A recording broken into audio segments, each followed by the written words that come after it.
40절의 말씀 교독하도록 하시겠습니다. 사도행전 8장 26절부터입니다. 주의 사자가 빌립에게 말하여 이르되 일어나서 남쪽으로 향하여 예루살렘에서 가사로 내려가는 길까지 가라 하니 그 길은 광야라.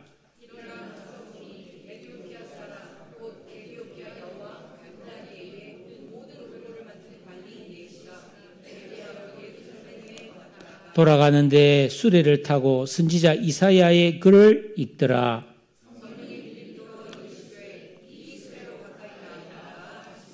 빌립이 달려가서 선지자 이사야의 글 읽는 것을 듣고 말하되 읽는 것을 깨닫느냐?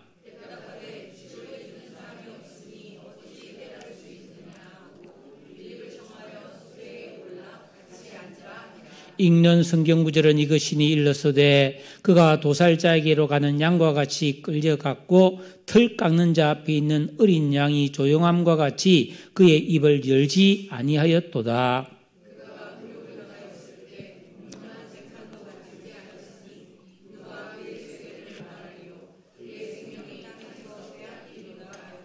그 내시가 빌립에게 말하되 청컨대 내가 묻노니 선지자가 이 말한 것이 누구를 가리킴이냐? 자기를 가리킴이냐? 타인을 가리킴이냐?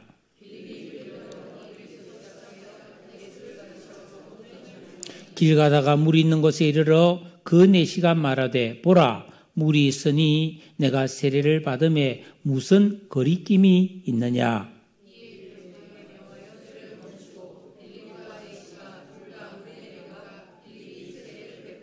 둘이 물에서 올라올새 주의 영이 빌립을 이끌어간지라 내시는 기쁘게 길을 가므로 그를 다시 보지 못하니라. 빌립은 아소도에 나타나 여러 성을 지나다니며 복음을 전하고 가이사라에 이르니라. 아멘. 할렐루야. 파인애플 스토리라는 48페이지밖에 안 되는 작은 책이 있습니다. 네덜란드령 파푸아 뉴기니 섬에서 사역했던 미국 출신의 오토 코닝 선교사가 기록한 간증집입니다. 이 선교사는 이 파푸아 뉴기니아 섬에 와서 그 밀림에 있는 원주민들을 전도하기 위해서 마을을 하나 만들어 놓고 거기다가 병원도 만들고 약국도 만들고 상점을 만들어서 그들에게 물건도 아주 값싸게 이렇게 팔고 이렇게 선교를 했습니다. 그러다가 어릴 때부터 먹었던 파인애플이 너무 먹고 싶은데 이 기후를 보니까 파인애플 재배가 될 것 같아서 그래서 원주민들에게 부탁해서 품삯을 주고 어렵게 파인애플 나무를 심었습니다. 3년 동안 열심히 키운 보람이 있어서 파인애플 열매가 주렁주렁 맺어서 이야 이제 이 파인애플을 먹을 수 있겠구나 하고 군침을 쫙 삼켰는데 하나도 먹지 못했어요. 왜? 원주민들이 싹 훔쳐가 버려요. 너무 화가 났습니다. 그래서 그들에게 말했어요. 또 훔치면 병원 문을 닫아버리겠다 그랬어요. 예. 근데 그 다음에 또 파인애플 열매가 열렸는데 또 싹 다 훔쳐가. 그래서 약국문을 닫아버렸어요. 사람들이 막 기침을 나면서 배가 아프다고 약 달라고 사정을 했습니다. 할 수 없이 또 약국문을 열었습니다. 다시는 파인애플을 훔치지 않겠다고 맹세를 했습니다. 그러자 또 도둑질을 하기 시작했습니다. 도둑놈을 잡았어요. 너 왜 훔쳤어? 그랬더니 우리 법칙은 내가 심은 것은 내가 먹는 게 법칙이라는 거예요. 돈을 주고 일을 했지만 내가 심었기 때문에 이건 내 거라는 거예요. 그러니까 할 수 없잖아요. 좋다. 그래서 이 선교사님이 다른 곳에다가 자기가 직접 나무를 심기로 했어요. 그래서 땅을 가꾸고 이런 건 다 돈을 주고 심겼지만 나무는 자기가 직접 심었습니다. 그리고 3년이 지나서 또 열매를 맺었는데 또 훔쳐가 버렸어요. 그리고 너무 화가 나서 상점 문을 닫아버렸어요. 병원 문도 닫아버렸어요. 다 영원히 닫을 생각은 아니고 버릇을 고치려고. 그랬더니 원주민들이 아이고 병원도 문다고 약도 문다고 상점도 문닫는데 내가 여기 왜 살아? 이러면서 저 밀림속으로 다 들어가 버리니까 선교가 안 되잖아요. 그래서 선교사는 혼자 파인애플을 먹으면서 내가 여기 뭐하러 왔나? 파인애플 먹으러 왔나? 선교하러 왔나? 고민이 됐습니다. 그래서 다시 문을 열고 오라고 했습니다. 자, 파인애플을 훔쳐가는 것을 막을 수도 없고 그래서 이번에는 개를 한 마리 가져다가 새밭들을 한 마리 키웠어요. 그러니까 원주민들이 겁이 나서 오질 못했습니다. 그런데 평소에도 안 오는 거예요. 개가 무서워서. 그러니까 선교가 또 안 되는 거예요. 화도 나고 고민도 되고 이러지도 못하고 저러지도 못하다가 이제 안식년을 맞이해서 미국으로 돌아갔어요. 미국에 돌아가서 한 세미나에 참여했는데 그 세미나 강사가 그리스도인에게는 자기 것이 없다.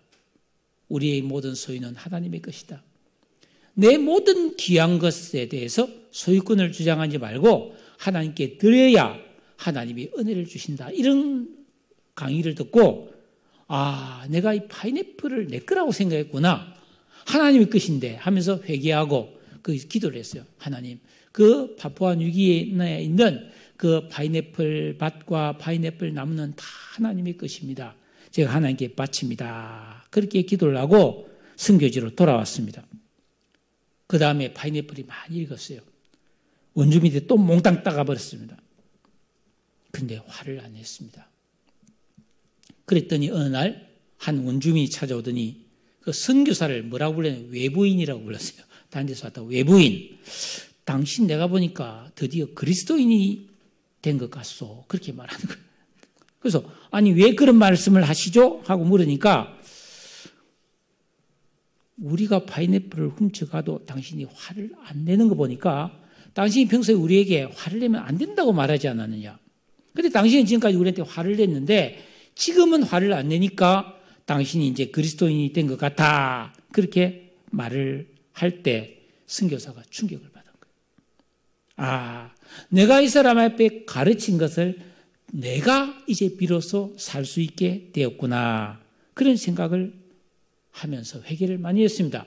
어느 날 이 선교사의 아들이 고열에 시달리면서 정말 생명이 경각에 다다랐습니다. 아마 이 아들이 그 밤을 못 넘기고 죽을 것 같은 느낌을 받았어요. 왜냐하면 아내가 의사임에도 불구하고 치료가 안 되는 거예요. 그때 이 아들을 하나님께 드리지 못했구나 하고 이 선교사는 이 아들을 하나님께 드리니 하나님이 알아서 하시라고. 이 아들을 하나님께 드리는 것은 파인애플을 드리는 것보다 어렵고 힘든 일이었습니다. 그러나 하나님께서 알아서 하시도록 맡겨드렸을 때 그 이튿날 이 아들은 치료가 되었습니다. 선교사는 시간을 내어서 어떻게 하든지 원주민을 도우려고 애를 썼습니다.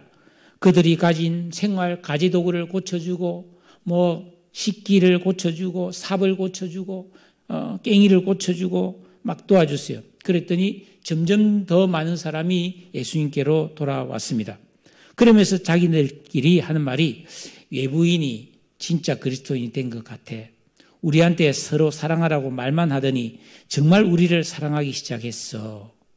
이렇게 말했는데 놀랍게도 그 다음부터는 파인애플을 안 훔쳐가는 거예요. 그래서 물어봤어요. 당신들 왜 파인애플을 안 훔쳐간다? 안 훔쳐가느냐? 그러니까 당신이 이 파인애플을 하나님께 바쳤다고 하지 않았냐? 우리는 하나님 거는 안 훔친다는 거예요. 그러니까 이 선교사가 자기 것을 주장할 때는 이게 해결이 안 됐는데 하나님께 뭔 걸 드리고 나니까 선교도 되고 파인애플도 먹게 되고 이 간증을 이제 저 책에다가 기록을 한 거죠. 여러분, 우리는 누구나 자기 것에 대해서 분명한 소유권을 주장하는 것이 당연하다고 생각합니다. 내가 가진 것, 내가 좋아하는 것, 이거 남이 손대는 것을 싫어합니다.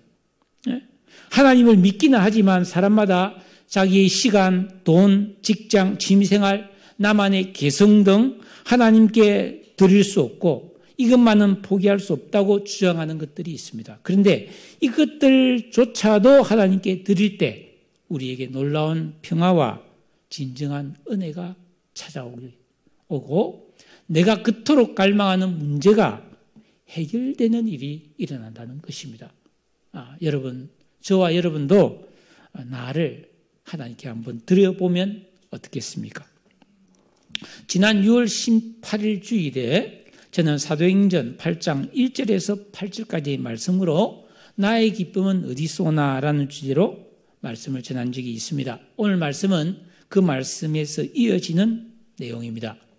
예루살렘의 스데반 집사가 돌에 맞아 순교한 후에 예루살렘에 큰 박해가 일어나자 예루살렘 교회 교인들은 그것을 견디지 못하고 뿔뿔이 흩어져 피난을 갔습니다. 그런데 피난을 가면서도 복음을 전했는데 그중에 그 빌립 집사, 예루살렘 초대교회 7지사 중에 한 명인 이 빌립 지사가 많은 유대인들이 가기 싫어하는 사마리아 지역에 가서 복음을 전했습니다. 그랬더니 그 8장 7절에서 많은 사람에게 붙었던 귀신이 크게 소리 지르며 나가고 또 많은 중풍병자와 못 걷는 사람이 나으니 그 성에 큰 기쁨이 있더라고.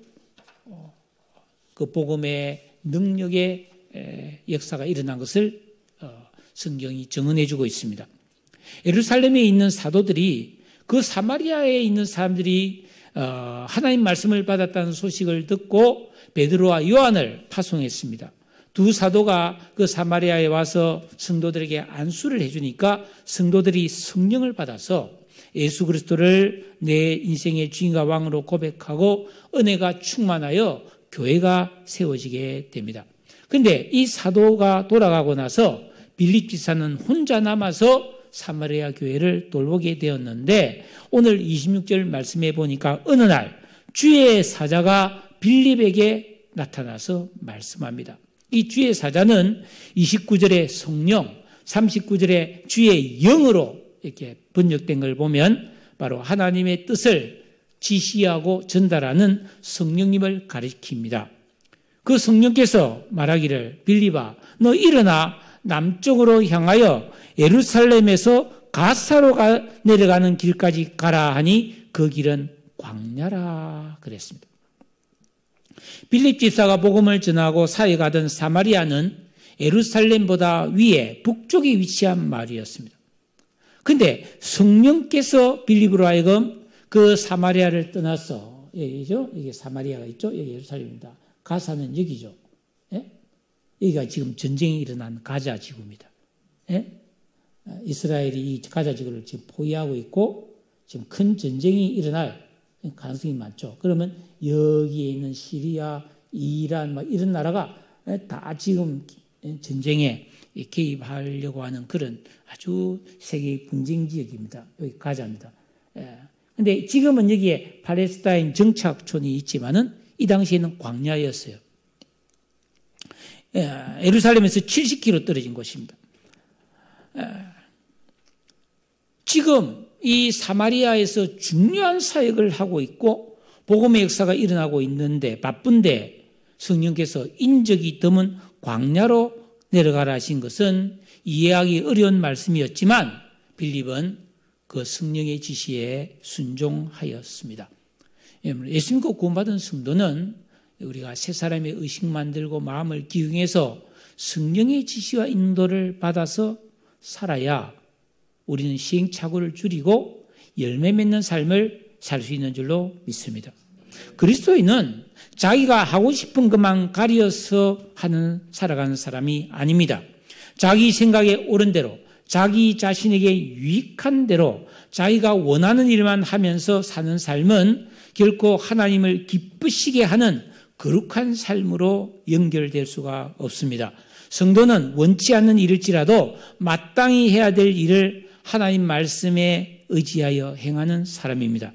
이게 어려운 일 같지만은 겸손하게 그 말씀에 순종하기만 하면 자연스럽게 성령의 역사가 이어지게 됩니다. 새로운 역사가 일어나고 감사와 감격이 일어나게 됩니다. 이게 말씀에 대한 순종의 묘미요 능력이라고 할 수 있습니다. 앞에 예화에서 말씀드린 오토코니 선교사가 하나님께 내 자신을 다 내어드리는 순종을 했을 때 아들도 치료되었고 원주민도 변화되었고 파인애플도 먹을 수 있게 되었죠. 이 성령의 역사죠.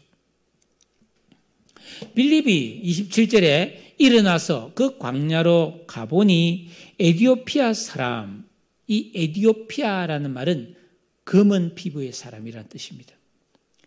에디오피아 여왕 간다게의 모든 국고를 맡은 관리인 네시가 예루살렘에 예배하러 왔다가 돌아갈 때 그 수레를 타고 선지자 이사야의 글을 읽으며 가고 있었습니다.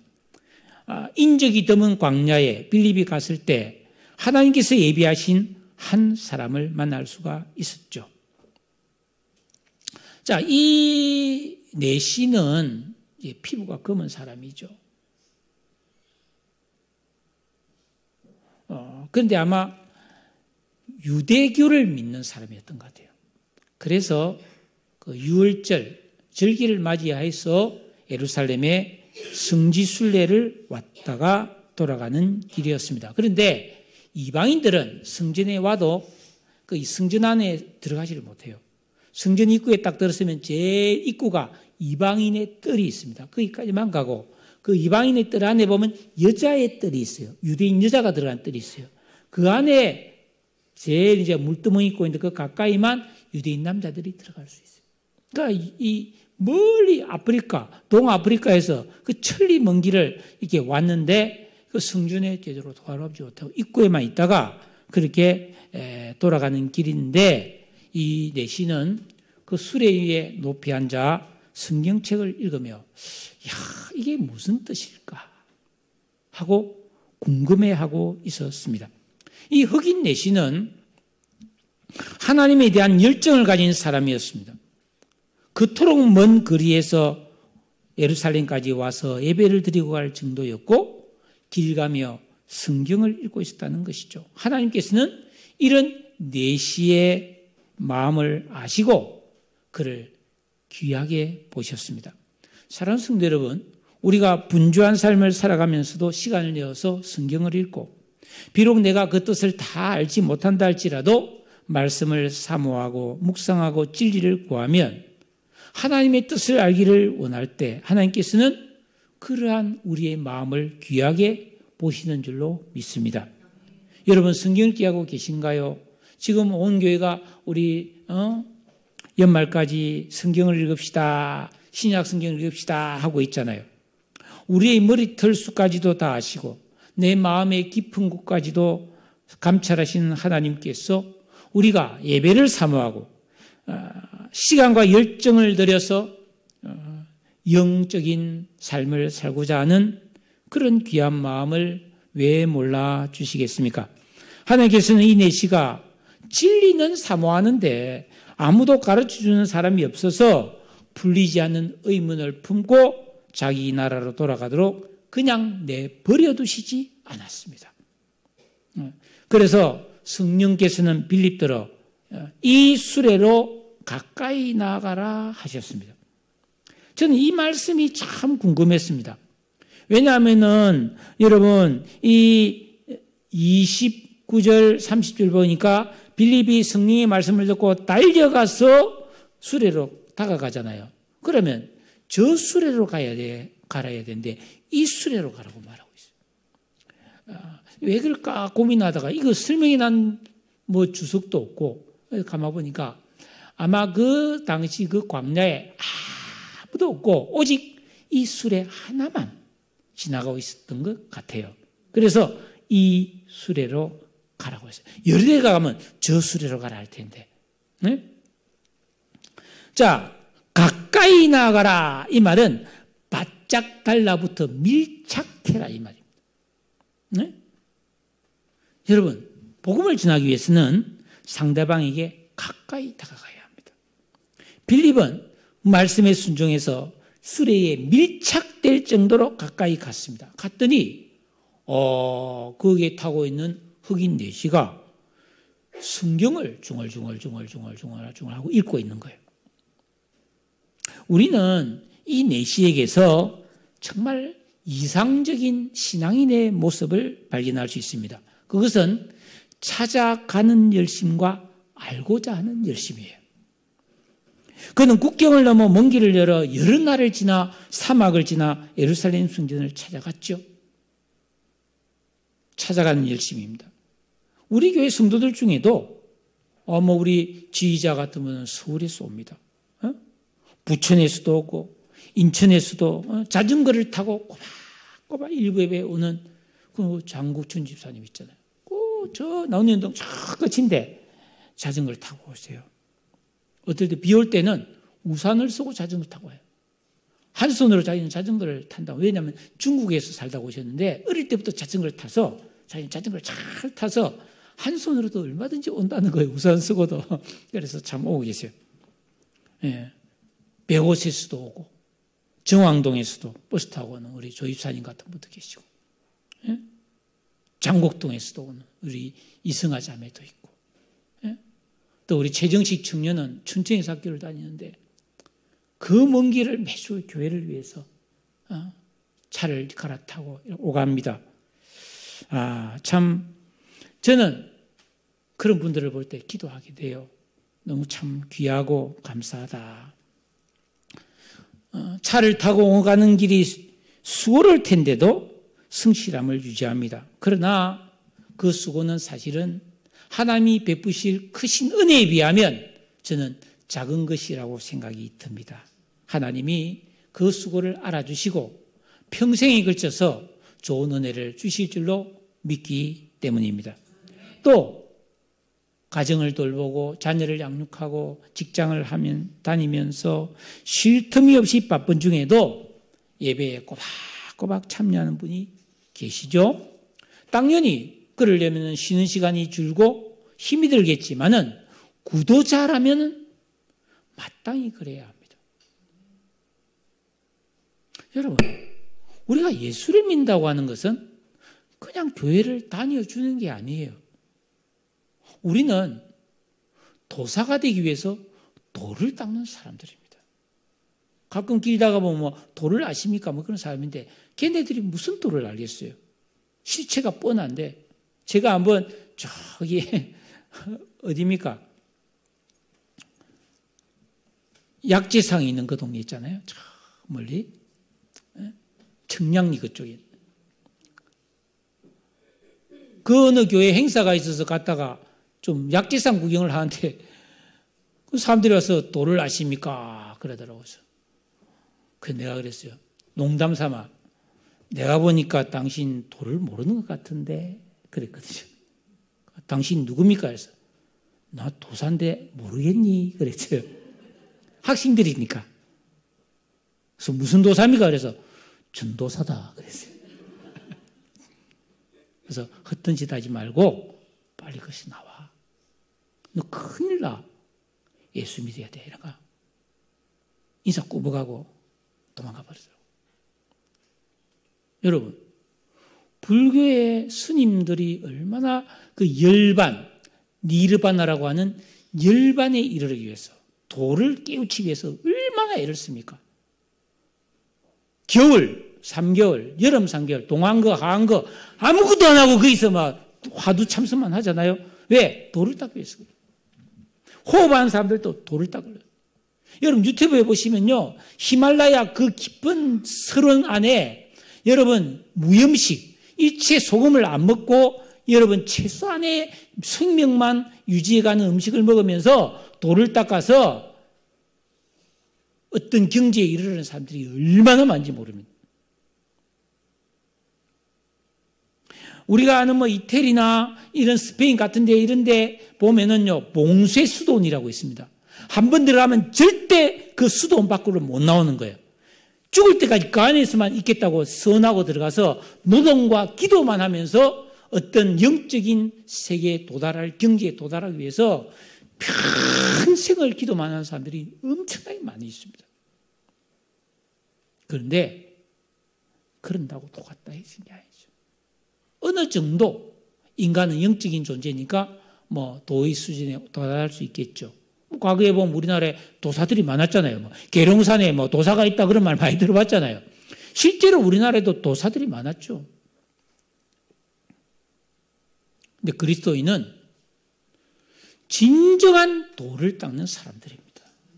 십자가의 도, 이 진리의 도를 닦아서 우리의 의식과 지각과 인격이 새로워져서 예수 그리스도 신의 성품을 우리가 갖는 이런 깨어있는 믿음의 정상에서는 이런 도를 우리가 다 깨우쳐야 할 줄로 믿습니다. 근데 이게 그냥 왔다 갔다 한다고 되는 게 아니고 진짜 도를 닦아야 돼. 어떻게? 계명 지키고 순종하고 기도하고 잘못되면 회개하고 다시 결단하고 이런 순종과 기도의 반복되풀이의 도를 닦아야 된단 말이에요. 예? 그러기 위해서는 열심을 해야 되는 거예요. 내 신은 너무나 멀고 낯설고 어려운 길을 은혜를 사모하여 떠나온 용감한 신앙인이었습니다. 그는 하나님의 은혜를 사모하는 열심을 가졌기 때문이죠. 그러니 하나님께서 그녀에게 어떻게 은혜를 주시지 않겠습니까? 나를 사랑하는 자가 나의 사랑을 입으며 나를 간절히 찾는 자가 나를 만난다고 하시지 않았습니까? 그 수고를 잊을 만큼의 풍성한 은혜를 왜 주시지 않겠습니까? 여러분 에베소서 3장 20절에 보니까 우리 가운데서 역사하시는 능력대로 우리가 구하거나 생각하는 모든 것에 더 넘치도록 능히 하실 이에게 영광이 되도록 무궁하기를 원하노라. 하나님은 모든 은혜에 부유하시기 때문에 우리가 진심으로 간구하고 구하면 우리의 구하는 것보다 더 좋은 것을 더 많이 주실 줄로 믿습니다. 그래서 은혜 위에 은혜, 충만한 위에 충만함을 주신다고 하나님 말씀하고 있는 것이죠. 빌립이 쭉 듣고 그 내시에게 물었습니다. 읽는 것을 깨닫느냐? 뜬금없이 갑자기 광야에 인적이 없는데 한 사람이 나타나서 수레로 다가오더니 읽는 것을 깨닫느냐? 그런데 이 내시는 솔직하고 겸손하게 대답했습니다. 여러분 일국의 재무 대신이잖아요. 장관이잖아요. 근데 이 빌립 지사는 보니까 떠내기 나그네고 뭐 그렇게 모양이 좋았겠습니까? 그런데 31절에 뭐라 했어요? 지도해 주는 사람이 없으니 어찌 깨달을 수 있느냐 하면서 당신 나를 좀 지도해 주시오 하면서 빌립을 그 수레 위로 올려서 같이 나란히 앉아서 수레를 타고 갔다. 감동적인 장면이죠. 성경을 읽고는 있었지만 그 뜻을 이해하지 못해서 이걸 누가 좀 가르쳐줄 사람이 없을까 하고 마음속으로 간절히 바라고 있었잖아요. 시편 19편 8절에 보니까 여호와의 교훈은 정직하여 마음을 기쁘게 하고 여호와의 계명은 순결하여 눈을 밝게 하시도다. 그러므로 금 곧 많은 순금보다 더 사모할 것이며 꿀과 송이꿀보다 더 달도다. 내시는 간절히 사모했어요. 말씀을 사모했어요. 그래서 궁금을 하던 내용을 빌립에게 물어보았습니다. 이 내시가 읽고 있던 말씀은 오늘 말씀 32절 33절인데 그 이사야서 53장에 그 유명한 고난당하는 종의 노래죠. 예수님이 십자가에 달려 죽으시고 많은 고통을 받는 것에 대한 예언의 말씀이었습니다. 내시가 물었습니다. 청컨대 내가 묻노니 선지자가 이 말한 것이 누구를 가리키는 거요? 자기를 가리키는 거요? 타인을 가리키는 거요? 그러니까 이사야도 많은 고난을 받았고 결국 톱에 목이 쓸려서 죽었다고 이렇게 전해지고 있거든요. 그러니까 이 자기 자신이 당하는 고난을 말하는 거냐? 어떤 다른 존재를 말하는 거냐? 이렇게 물어봤습니다. 여러분 한번 생각해 보십시오. 아무 죄도 없이 도살장에 끌려가는 양처럼 비참하게 끌려간 어떤 사람. 그토록 억울하고 절박한 상황에서도 틀 깎는 자 앞에서 잠잠한 어린 양이 조용함같이 그 입을 열지 않고 한마디도 안 한 그 사람. 공정한 재판도 받지 못한 채 온갖 수모를 겪고 죽임을 당한 그 사람. 이처럼 아무 죄 없이 한마디 말도 안 하고 고난과 죽음을 감수한 그분이 누군지를 궁금했다. 왜냐? 상식적으로 이런 사람이 없다. 이 말이에요. 그러자 빌립이 35절에서 이렇게 말했습니다. 다 같이 읽어볼까요? 35절 시작.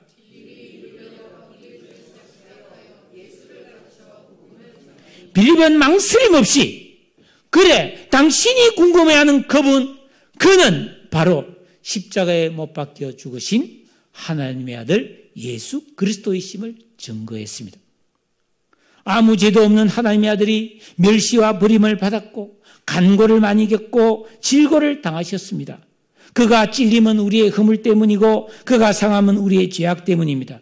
그가 징계를 받음으로 우리의 슬픔을 대신 당하셨고 그분 덕분에 우리는 평화를 누리고 구원을 받았습니다. 그의 고난은 우리 모두의 죄악을 대신 감당하신 대속의 죽음입니다. 그분이 바로 여자의 후손으로 이 땅에 오신 예수 그리스도입니다. 이 예수를 믿으시오. 그러면 우리의 모든 죄 사함을 받고 하나님의 자녀가 되고 하나님의 백성이 되어 영생의 복을 받게 됩니다. 이 진리를 전한 거죠.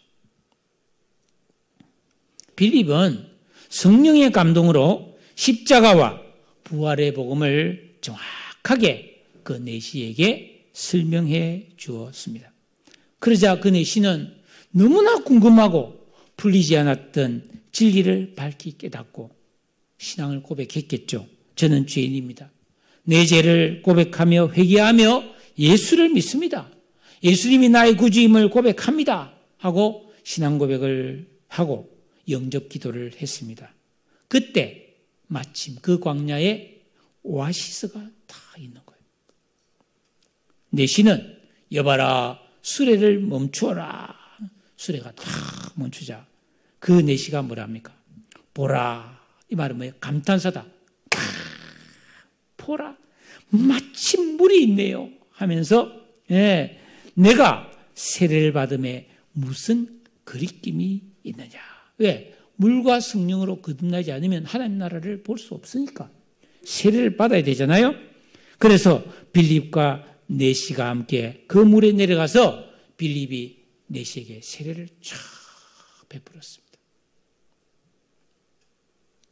어떤 화가가 이 성경 내용을 가지고 이렇게 그림을 그렸는데 제가 이 그림을 처음 볼 때 굉장히 감동적이었어요.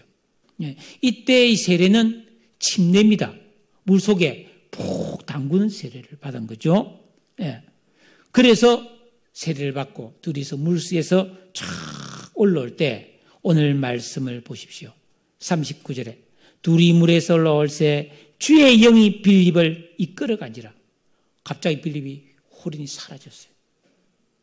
하나님의 성령이 빌립을 마치 뭐예요? 예수님이 재림하실 때 휴거가 일어나는 것처럼 빌립을 번쩍 들어서 하나님이 기뻐하시는 어느 곳으로 데려가 버렸어요. 그러나 내시는 너무 감동하고 기쁘고 황홀해서 빌립이 떠난 줄도 모르고 기쁨으로 자기 길을 감으로써 이 내시와 빌립은 생전에 다시는 만날 수 없었고 아마 지금은 천국에서 만났겠죠. 사랑하는 여러분, 이 빌립이 에티오피아 내시에게 세례를 베푼 것은 베드로보다 바울보다 먼저 기독교 역사상 최초로 이방인에게 복음을 전하고 세례를 준 사건이에요.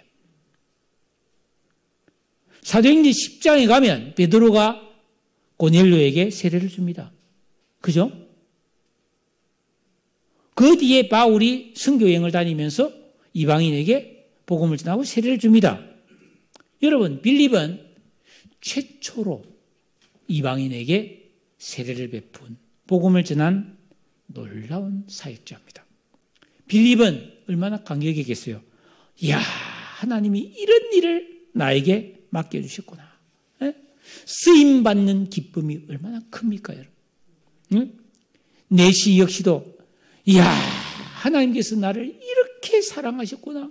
하나님 살아계시구나 하면서 난데없이 하나님의 사람을 보내서 자기에게 이렇게 성경을 가르쳐주고 세례까지 베풀었단 말이에요. 그래서 천국 백성, 하나님의 백성 된 것을 감격하면서 자기 길을 갔다. 그럼 그 후에 저 내시는 어떻게 됐을까요?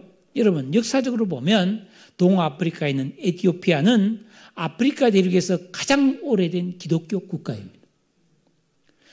틀림없이 저 내시는 돌아가서 자기가 들은 예수 그리스도의 십자가와 부활을 증거했고 거기에서 교회가 세워졌을 것입니다.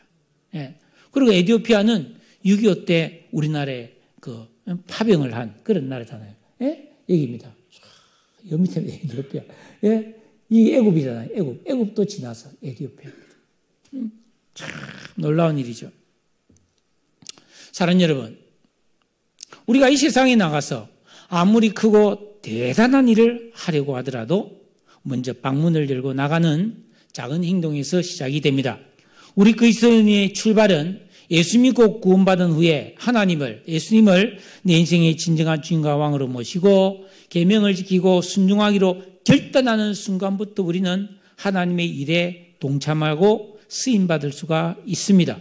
그래서 깨어있는 세 사람의 의식과 직각과 인격이 만들어져서 성령의 지시와 인도를 받아 순종하면 내가 원하는 일만 하는 사람이 아니라 하나님이 기뻐하시는 마땅히 해야 될 일을 하는 믿음의 행복자가 될 수가 있습니다. 여러분들이 계명을 지키기 시작하면 우리 마음이 서서히 이렇게 기경이 되면서 성령의 지시가 우리 안에서 조금씩 느껴지기 시작할 겁니다. 여러분이 살아가면서 어떤 내 마음에 선한 일을 하고자 하는 마음이 생길 때 주저하지 말고 순종하시기를 주의 이름으로 축복합니다. 그랬을 때 우리는 더 놀라운 하나님의 은혜와 능력을 경험할 수가 있습니다. 누구랑 싸웠습니까? 부부싸움을 했습니까? 직장에서 동료와 싸웠습니까? 괴로운 일이 있습니까? 우리가 기도해야 됩니다. 그러면 성령께서 화해하게 하실 것이고 죄를 회개하게 하실 것이고 내 잘못을 돌이키게 하실 것입니다. 그런 성령의 지시와 인도에 순종하시기를 주의 이름으로 축복합니다. 지금은 우리가 해피데이 전도 축제 중입니다. 작정 기간이 끝나고 이제는 우리가 작정한 이 태신자들에게 찾아가서 교제를 나누고 그들에게 선물을 주고 복음을 설명할 수 있는 기회를 우리는 가져야 할 때입니다. 여러분 주보 속에 오늘 이런 여러 가지 그림이 있는 예쁜 엽서를 한 장씩 넣어드렸습니다. 이거는 여러분들이 누군가에게 작은 편지를 써서 좀 전해주는 일을 해보라고 드린 겁니다.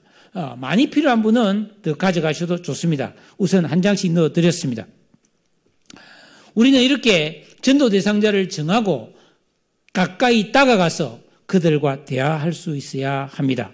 열심히 순종한 분들도 계시고 이런저런 이유로 좀 참여하지 못하는 분들도 계시고를 알고 있습니다. 이해가 되죠. 그럴 만도 하죠.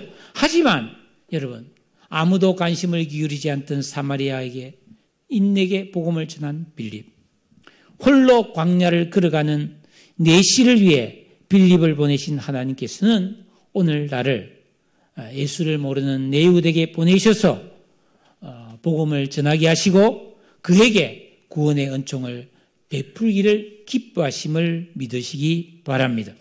이 시간 들리는 하나님 말씀에 주의하고 내가 행한 일을 찾고 행함의 문을 열고 믿음으로 나아갈 수 있기를 축복합니다.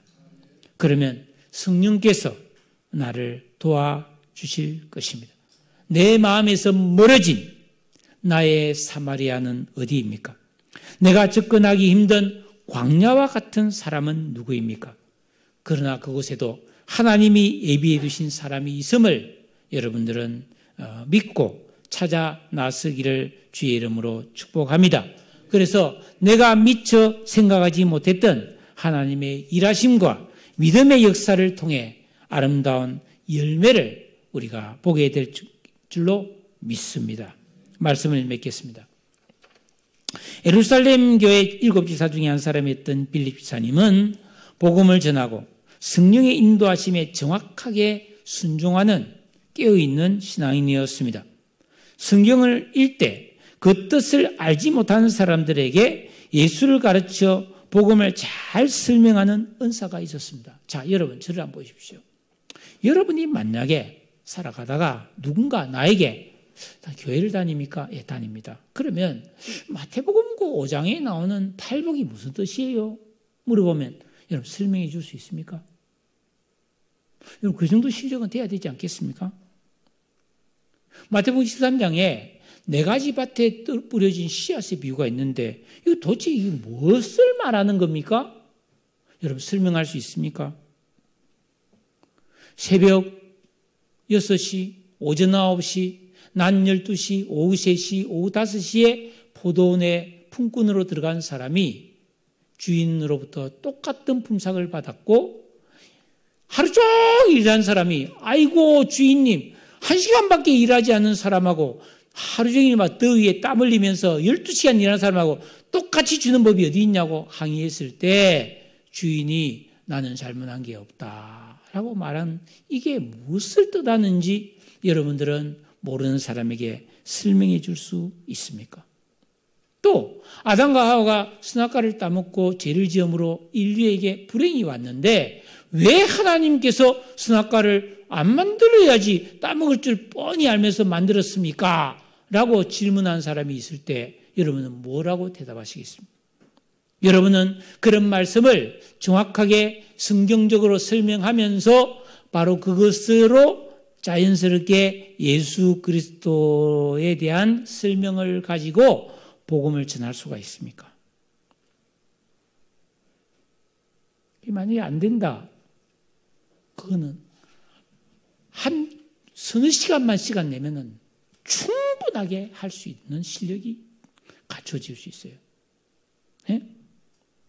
베드로전서 3장 15절에 보니까 이런 말씀이 있습니다.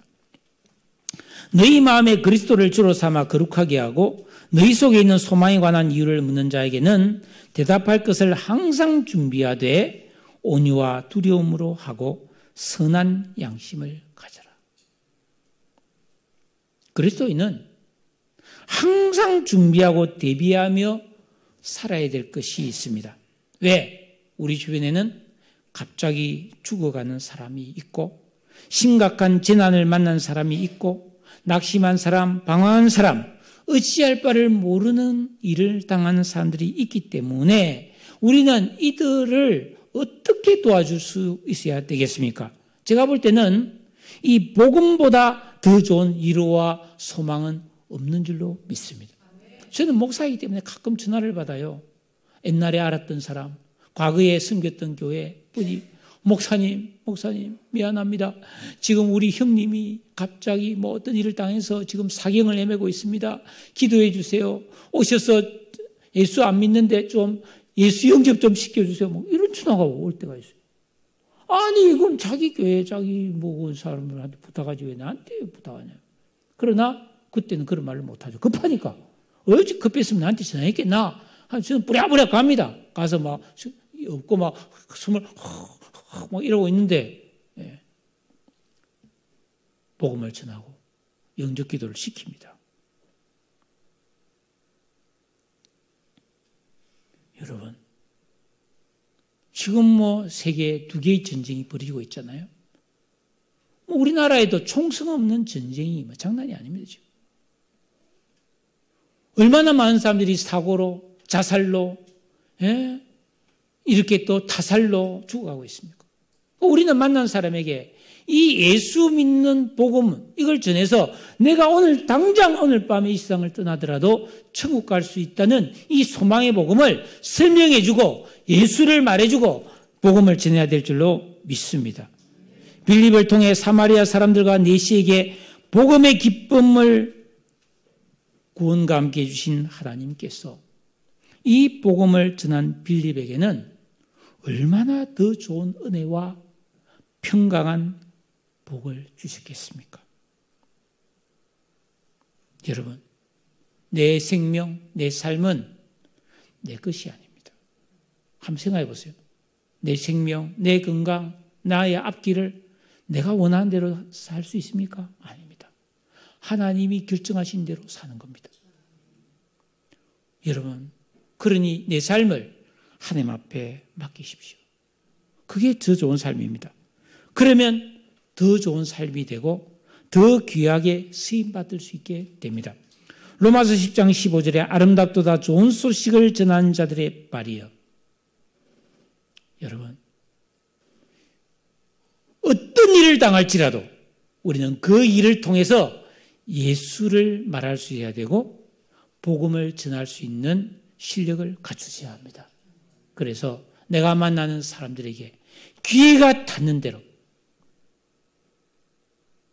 고통 속에서, 절망 속에서, 낙심 속에서 나 자신에 대한 실망을 하면서 이거 뭐 이래서는 안 되는데 뭔가 이게 좀 바꿔야 되는데 이거 어떻게 될지를 모르겠다고 고민하는 사람에게 모든 문제의 해답이 예수께 있음을, 그분이 십자가에서 다 이루셔서 우리 인간의 근본 죄 문제를 해결하심으로 우리에게 구원의 길을 여신 이 복음을 담대히 전하고 하나님께 쓰임받는 은혜, 복음을 전한 자, 죄인 하나를 하나님께로 돌아오게 한 자는 허다한 죄를 용서받고 이 땅에서 복을 받고 내세에 영생을 얻지 못할 자가 없으리라. 이 약속을 믿으시고 여러분 이런 은혜를 받아 사는 우리 모든 성도님 되시기를 주님의 이름으로 축복합니다. 기도하겠습니다.